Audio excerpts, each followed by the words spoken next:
এই যে রাস্তা ধারে যে এভাবে সিগারেট খাচ্ছেন, আপনার কি লজ্জা শরম কিছু নাই? আবার বেহার মতো সেই দু অন্যের মুখের দিক মারছেন। আপনার জন্য যার ফুসফুসটা নষ্ট হলো সে দায়ভার কে নেবে?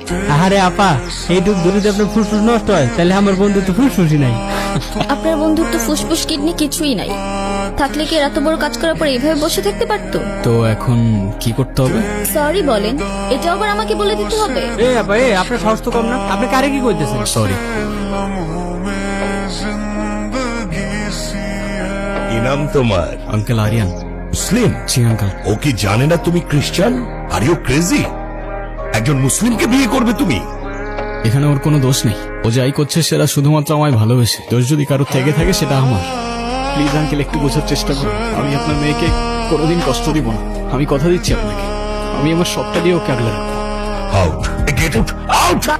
আমাকে মাফ করে দাও। করে দাও মানে? তো আমি আর কি করবো, আমাকে একটু বলবা, একটু বোঝার চেষ্টা করো। তোমার আর আমার ধর্মটা আলাদা আছে, তোমার ফ্যামিলি কখনোই আমাদের সম্পর্কটা মেনে নেবে না। তুমি কি আমাকে ভালোবাসো না? রে, দুনিয়ার সবাই মেনে না নিলে যদি আমার প্রতি তোমার ভালোবাসাটা কমে যায় না, তাহলে থাকো, আমি চললাম। কোথায় যাচ্ছ? বাবার পছন্দের ছেলেকে বিয়ে করতে। তাহলে আমার কি হবে? তুমি তো আর আমাকে ভালোবাসো না। বাসি, অনেক ভালোবাসি। পরিবার তো মানবে না, না মানুক, সমাজ কি বলবে? সমাজের বাইরে চলে যাবো। কত দূর? যতদূর গেলে তোমার আর আমার ছোট্ট একটা সংসার হবে, আগলে রাখতে পারবে? সারা জীবন।